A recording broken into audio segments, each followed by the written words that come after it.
నా పేరు దూరంపూడి నాగమనేశ్వరరావు. నేను రాదేపాలెం ఎక్స్ సర్పంచ్ని. నేను గత 40 సంవత్సరాలుగా వైఎస్ఆర్సీపీలో ఉండి జగ్గంపూడి రామ్మోహన్ రావు గారితో పనిచేసిన వ్యక్తిని. రాజా చిన్న కుర్రోడప్పుడు వాళ్ళ ఇంటికి వెళ్ళి అన్ని చేసిన, స్కూల్కి వెళ్ళేవాడు.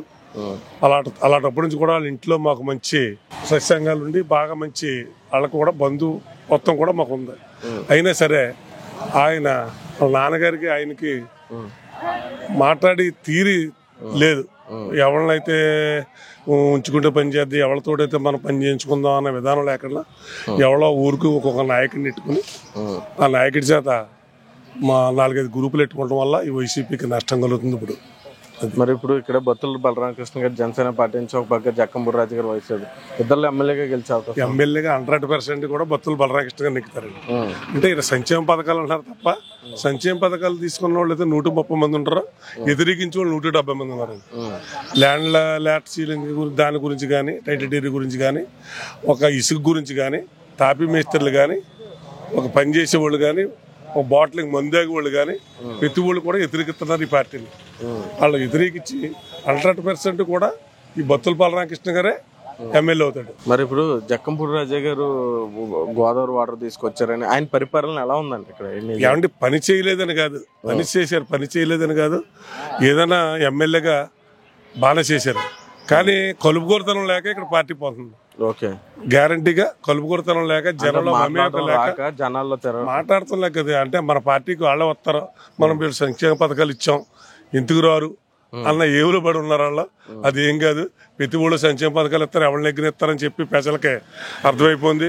ఇప్పుడు 3 సిలిండర్ ఇస్తున్నాడు చంద్రబాబు నాయుడు గారు, మరి రైతు భరోసా ఇస్తాడా, అన్ని ఇస్తాడు చంద్రబాబు నాయుడు కూడా వస్తాడని చెప్పి ప్రజలకే అర్థమైపోయిందండి.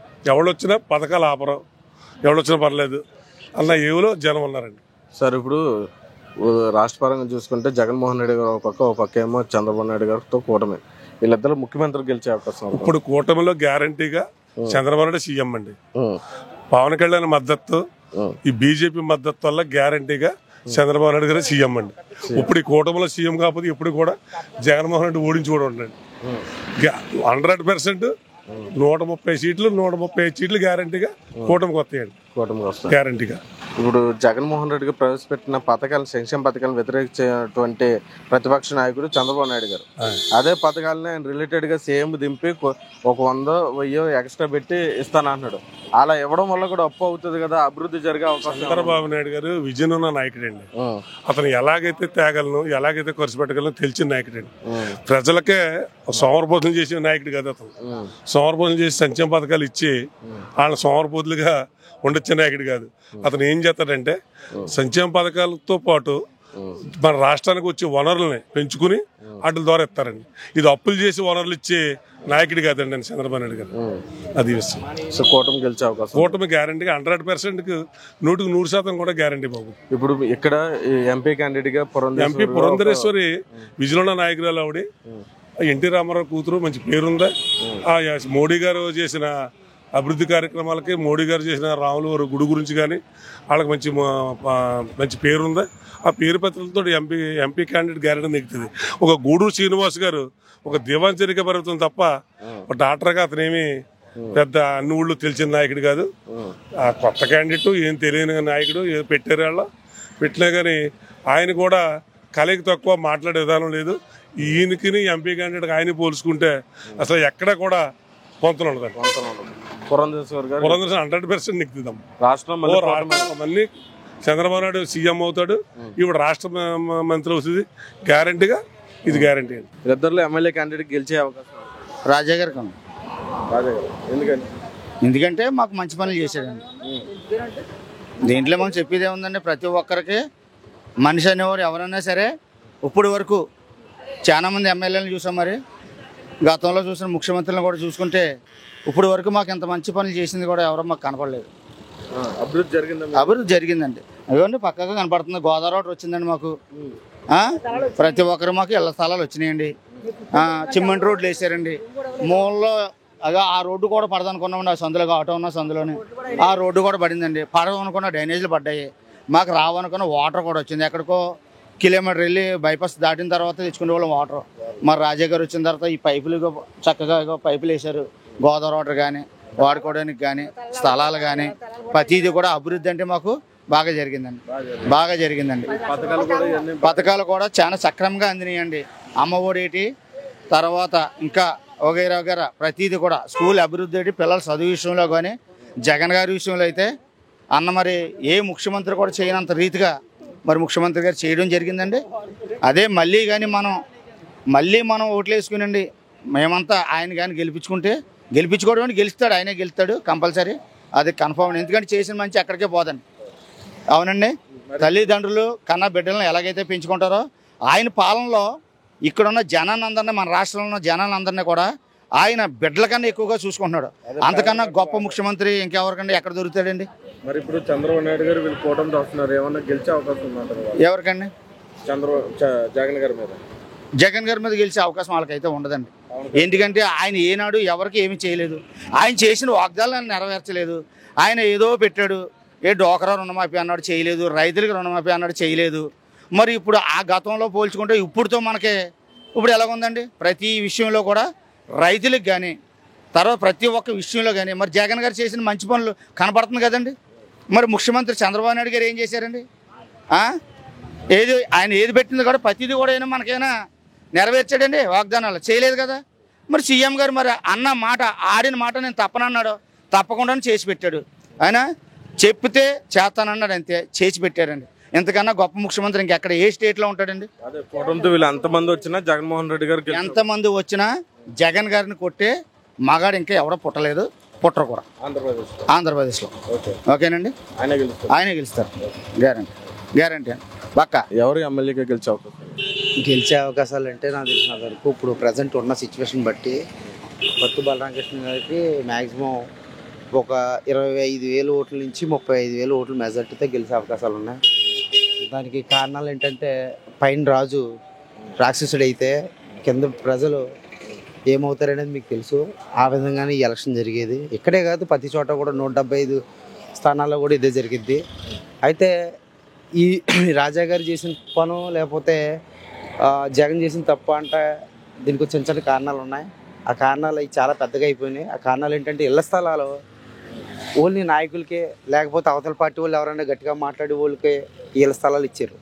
ఒక నార్మల్గా ఒకే ఇంట్లో ముగ్గురు నుండి నలిగిపోయే వ్యక్తులు కానీ ఒకే కుటుంబం నుంచి ఒక 5గురు ఉన్న కుటుంబాలకు కానీ వాళ్ళు ఎప్పుడు బయటకు వచ్చి గట్టిగా మాట్లాడలేకపోవడం కానీ ఏదో ఆ పార్టీలో తిరిగి ఈ పార్టీలో తిరిగితే మనల్ని నలిపేస్తారని భయం కానీ ఓ స్టేషన్ అంటే భయం కానీ ఇలాంటి వాళ్ళకి ఇళ్ల స్థలాలు రాయలేదు. అంటే వాళ్ళు అవసరం లేదనుకోవడం ఏంటో నాయకులు మనస్తత్వం. ఆ వైఎస్ఆర్సీపీలో ఉన్న ప్రాబ్లం అది.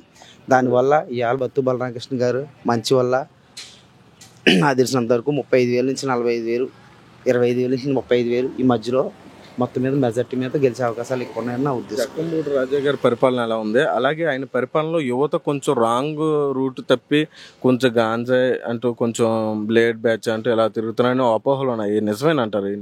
యాక్చువల్గా ఏంటంటే ఏ నాయకుడు అలా గాంజా బ్యాచ్లో కానీ ఏం చేయడానికి అవకాశాలు లేవు. కానీ ఓ పనులు లేకో, ఓ డ్రింక్ చేయడానికి డబ్బులు లేకో, అవసరాలకి డబ్బులు లేకో ఈ ఖాళీగా ఉండే జనం చేసే పనులు అయ్యి అయితే అవి అరికట్టకపోవడం రాజా గారు తప్పని నా ఉద్దేశం.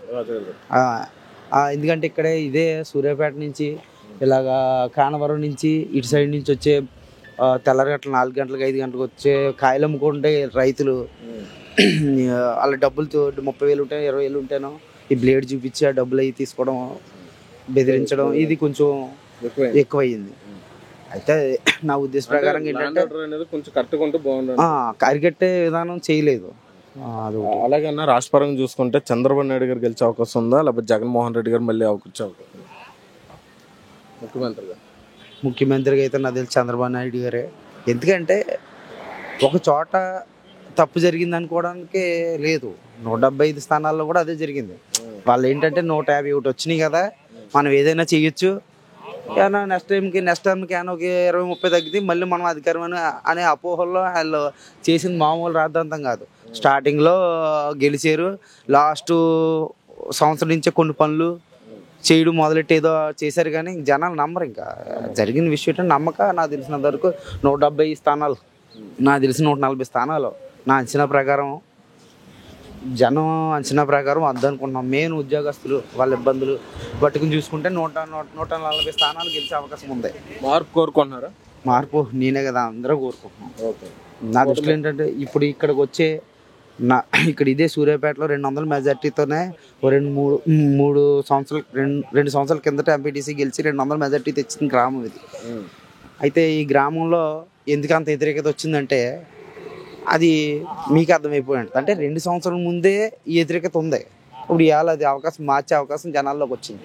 మరి ఇప్పుడు ఎంపీ క్యాండిడేట్గా పురంధేశ్వర్ గారు ఒక పక్క గూడూరు శ్రీనివాసరావు గారు, వీళ్ళిద్దరిలో ఎంపీగా గెలిచేదా? నా ఉద్దేశ ప్రకారం అయితే పురంధేశ్వరి గారు అంటే కమలం గుర్తు రావాలని కోరుకున్నాను. ఇప్పుడు దాకా ఎన్డీఏ కూటమిలో ఏ వ్యక్తి ఇక్కడ పోటీ చేయకపోవడం వల్ల అభివృద్ధి జరగలేదు ఆంధ్రప్రదేశ్లో.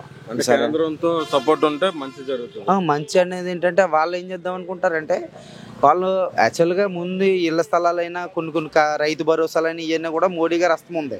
కానీ వాళ్ళ పార్టీ వాళ్ళు ఎవరో ఇక్కడ లేకపోవడం, పబ్లిసిటీ చేయకపోవడం, ఆఖరికి లాస్ట్గా నరేంద్ర మోడీ గారు బీసీ అనే వర్గం అని కూడా ఎవరికి బయటికి తెలదు. అలాంటప్పుడు ఈ టైంలో వాళ్ళు రావాలని బలంగా కోరుకుని జనం కూడా అసలు వైఎస్ఆర్సీపీనే చూడకూడదు అనుకుంటున్నారు. కాబట్టి నా ఉద్దేశ ప్రకారం కమలం వద్దనుకుంటున్నాను. వస్తే నాకు తెలిసినంతవరకు ఈ ఆంధ్రప్రదేశ్ కొన్ని అప్పుల బారి నుంచి తగ్గి మళ్ళీ నడవడానికి ఒక 3 సంవత్సరాలు పడుతుంది. మళ్ళీ వచ్చే 10 సంవత్సరాలకే ఈ ఆంధ్రప్రదేశ్ బాగుంటుంది. అంటే 5 సంవత్సరాల తర్వాత ఈ ప్రభుత్వం బాగుంటుందని చూసి మళ్ళీ కంటిన్యూ చేస్తారు తప్ప మళ్ళీ వైఎస్ఆర్సీపీ ఎప్పటికీ కోరుకోరు. అది మళ్ళీ చంద్రబాబు రావాలనుకో రావాలి.